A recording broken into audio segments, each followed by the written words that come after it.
In the spring of 1922, in the quiet Bavarian countryside, life at the remote Hinterkaifeck farm seemed ordinary enough. The field stretched out wide, neighbors were sparse, and winter was, well, still clinging to the earth. But inside that farmhouse, unease was growing.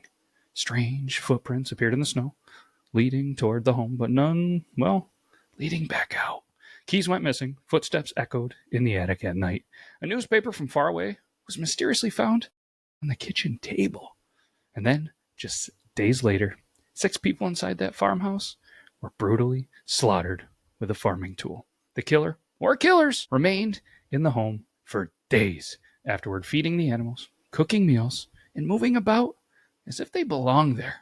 A century later, Hinterkaifeck murders remain one of Europe's most terrifying unsolved mysteries. Dun. Dun dun dun, Queen strikes again. What's up, everybody? Welcome back to the Yore Town Podcast. The voice you're hearing, it's me, is Matt. It's Beard Laws, and over there doing all the dun-duns. It's the beautiful, wonderful, almost birthday girl, Meg. Don't make that face. It's birthdays. Birthdays are supposed to be fun, they say, especially for girls. I feel like females really love their birthdays. Some dudes do. I don't. Just ends up being another day for me. Well, I try to make it special. And I'm more worried about the daughter's birthday. Yeah. Well, we'll never do it right, teenagers, you know what I mean? But this is an interesting one, and we're going to jump right into this. I did try to practice the pronunciation, but I'm not great at German, so I do apologize to the Hinterkaifeck. Is that how I said it? Hinterkaifeck family. This is a wild one. Viewer and listener discretion is advised in the kitchen studio, because we're mixing things up. We had a lot of stuff to do today, and I like the vibe of this every once in a while. And Meg, there's a special birthday treat Thursday on the Stay Out of My Fridge podcast. Make sure you listen. If anybody else wants to, then you'll feel relatable of what we're talking about. Ready to jump into this? Ready. All right, let's do this, because we're going to travel back, way back to the 90s before Meg had a birthday. So the Hinterkaifeck.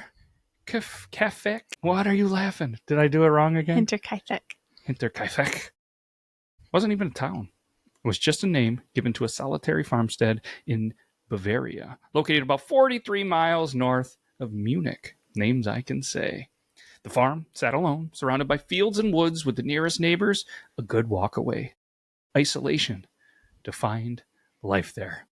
So you're painting the picture, you see it, you feeling, you catch what I'm throwing. I've never been to Germany, but I feel like I got a picture, because it sounds a lot like here. But we had the Gruber family who lived on the farm. You had Andreas Gruber, 63, was the patriarch, a stern, unfriendly man. Andreas was known in the village of Kaifeck as difficult and harsh. His wife, Kazilia, was 72, quiet, devout, and long-suffering.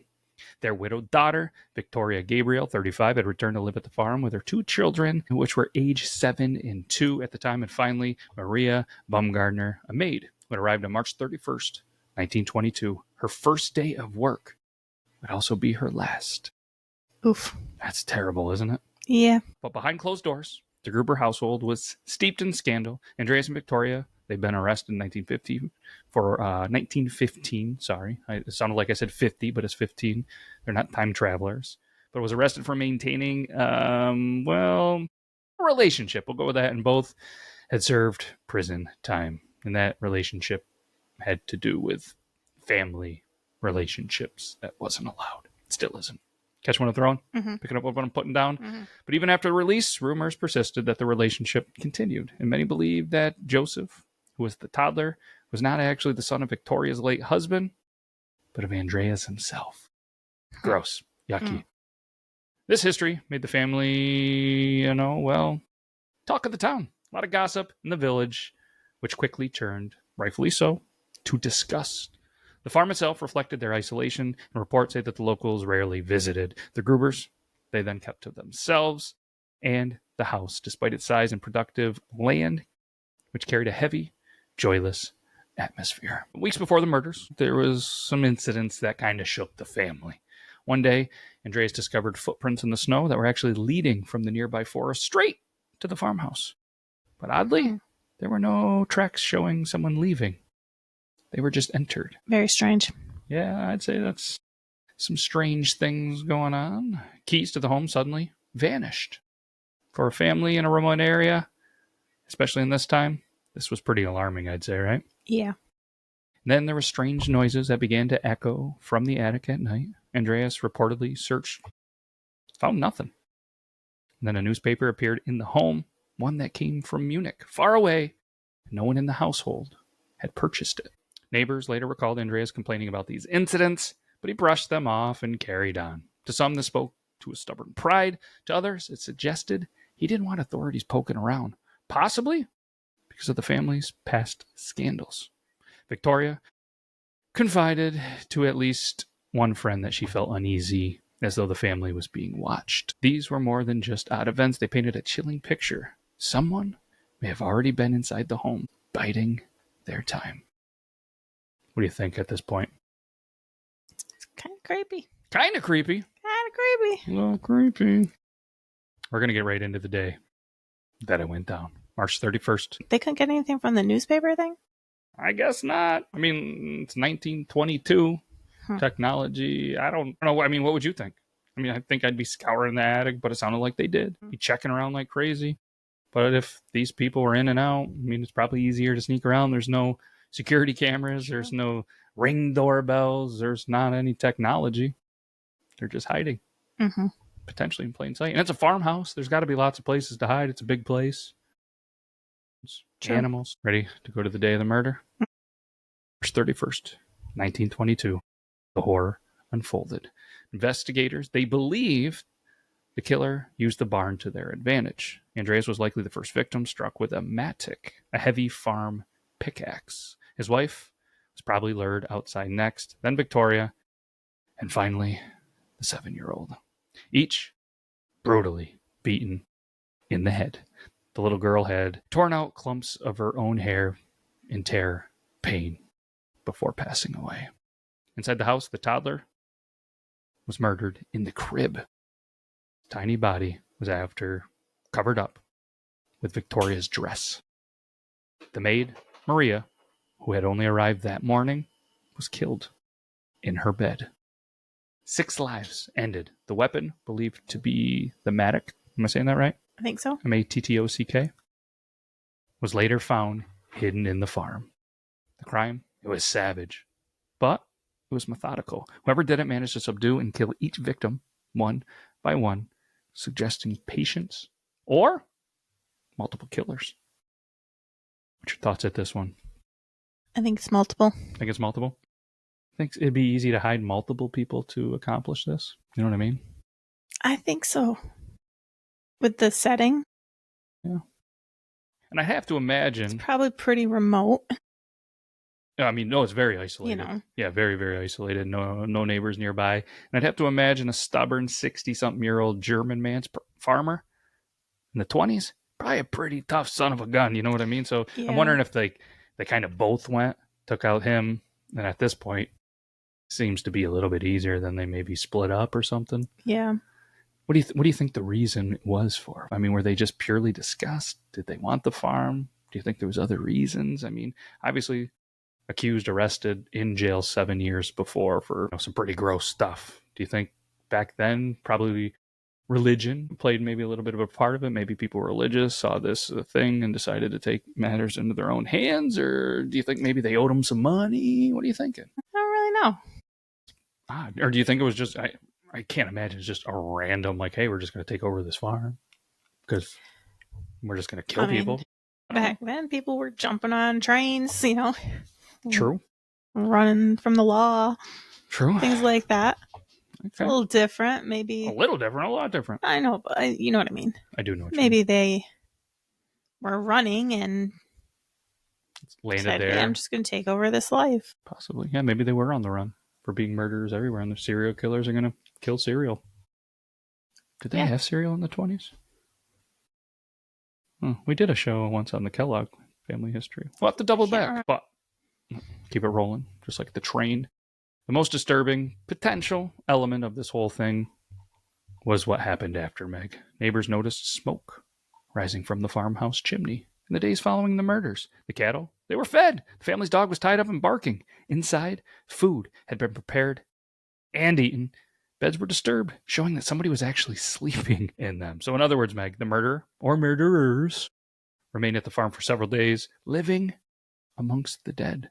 Whether this was to hide their tracks, to rest, or simply because they had nowhere else to go, kind of remains one of the darkest questions in this case. It wasn't until April 4th that neighbors finally investigated. Victoria's daughter had missed school. The family was absent from church. Then the mail started to pile up. When neighbors entered the barn, they found the stacked bodies, partially covered in hay. Imagine that crime scene. We've done some stories in the past where older, back in the day, neighbors checking on them, just arriving on a terrible, terrible scene. I can't imagine, with him sounding as grumpy as he was, that they would have a lot of visitors. Right. Yeah. I mean, if it wasn't probably, honestly, for the 7-year-old missing school, it might have been a little bit longer. At that point, it's been, from the 31st to the, the 4th? Mm-hmm. It's a couple of days. And everybody knows the first 24 hours is the most important, finding clues. But what followed was one of the most mishandled investigations in German history. Curious villagers, they flocked to the scene, Meg, contaminating pretty much all of the evidence. The police, they conducted interviews but failed to secure physical clues. To make matters worse, the bodies were decapitated and sent to Munich for forensic analysis. But during World War II, the skulls, Meg, they got lost in bombings, meaning no further study was possible. That's a lot of mishandling in one little thing, right? They let all these curious people into the crime scene. They then cut off the heads of the victims to send for testing. And then it was bombed, and the heads were gone. Wow. Right? I mean, obviously, we can sit back 100 and something years later and be like, that is so stupid. Maybe it made sense to them at the time. I don't know. But there was over 100 suspects that were questioned. Several theories started to gain traction, like a couple of these. I'm going to butcher these names, but we're going to go with Lorenz Schlittenbauer. The neighbor was scrutinized. He had once been romantically involved with Victoria, and there was rumors to be Joseph's actual real father. He knew the family well and was the first one on the scene after the discovery. Villagers noticed his odd behavior. He unlocked doors without difficulty, fed animals, and moved about the home casually, as though he felt comfortable there. Some whispered he was the killer, and he denied it all the way up until his death, 1941. Logical, I guess, but I don't know why you would kill your lover and the kids. You know what I mean? That's the only thing that I kind of felt. You really loved her. Maybe you take it out on Andreas. Maybe the wife. But I don't think you're going to kill your lover, the kids, potentially your own kid, and a random maid. I wouldn't think. I don't know. What else is, another theory that maybe they were like, oh, it was a robbery, and it just went really, really wrong. But valuables, they were left behind, making theft unlikely. I don't think it was theft. This is another one that we potentially thought of was random drifters. Some suggested a vagrant or war deserter committed the crime, but surviving details like the killer feeding livestock, they made it a little bit more improbable that just somebody dodging war or, was over there, stumbled upon the farm and just was like, yeah. But, I mean, let's be honest, if you're there, you could probably figure out how to feed animals, right? I would think. Yeah. I don't know. Then there was also the theory of a family feud, not the game show. But Victoria had been seeking money from acquaintances and actually started to threaten legal action over inheritance issues. Do you think somebody potentially was motivated by revenge or greed? Maybe. But over decades, theories, they continue to multiply. The attic stranger, many believe someone had already been living in the attic, watching the family, waiting for the right moment. The missing keys, strange noises, and footprints. That supports the theory, right? Schlittenbauer, his connection to Victoria and Joseph's parentage, combined with a suspicious familiarity at the crime scene, makes him the most enduring suspect, right? Andreas's enemies, given his abusive past, strict demeanor, and scandal of his, past. He had a lot of enemies. And perhaps, maybe, just maybe, one finally acted. And then, obviously, the multiple killer thing, that methodical way the victims were lured into the barn raises the possibility that more than one person was probably involved. But to this day, nobody's been charged. What's your guess? I'm still going with drifters. Drifters? Multiple. I'm going with... I'm saying 3. I'm going Schlittenbauer. You think? Yep. Is that the neighbor? That was the neighbor, the connection with Victoria. They think that Joseph was his kid. That's what I'm thinking. I don't know. It's a wild one. But that farmhouse, Meg, they took it down in 1923, just a year after the murders. A memorial was erected for the victims. The shadow of suspicion never lifted from the village. Families passed down the story through generations, each telling its own little thing and probably adding a little bit of a twist, like a weird game of telephone, right? But this case, obviously, we're talking about it 103 years later. It continues to fascinate true crime enthusiasts, historians, and writers. It's inspired documentaries, novels, and countless theories online. But at its core, it remains what it always was. 6 lives cut short, a mystery buried in the Bavarian countryside. The murders at this farmhouse, obviously, they're haunting, not just because of their brutality, but because of the silence that followed. No justice, no closure, just questions lingering in the cold air. Who was living in the attic, Meg? Why stay and care for the animals afterward? And how did they vanish without a trace? That's why I'm thinking the neighbor. He had a little connection, loved her, felt bad, didn't want the animals to die. Maybe thought he was going to get the animals. But why would you care that animals didn't die, but you just killed 6 people? That one just doesn't make sense to me. None of it makes sense to me, but I get what you're throwing. I don't know. If we cared about this person and it could potentially be his kid, I don't know. Maybe, I don't know. Maybe it was an enemy. I'm still going with him. You're locking in a drifter? Yeah. All right. That's what we got. Let us know, ladies and gentlemen, if you want in the comments. What do you think? Who was it? Who did it? I have information. Ooh. About cereal. Oh, let's go. What you got? It's first invented in 1863. Ooh. They had cereal then. Yeah. Imagine if a serial killer was eating cereal where he killed. That's some twisted stuff. It was called granula at the time. Okay. And you had to soak it overnight in milk to be able to eat it because it was so dense and hard. That sounds disgusting. And then later it evolved into like the cornflakes. And now with the Kellogg brothers. Now you can get all sorts of unhealthy crap that they call cereal. Unbelievable. Well, hey, thank you for those tidbits. Hundreds little cereal. Interesting. All right. Well, that's all we got. This has been the Yore Town Podcast. Thank you for listening to another journey in this international podcast that we have developed. We can't thank you guys enough. We'll do it again next week? Sure. Might as well. Okay. All right. Until then, that's all we got. Take care, everybody. Bye-bye.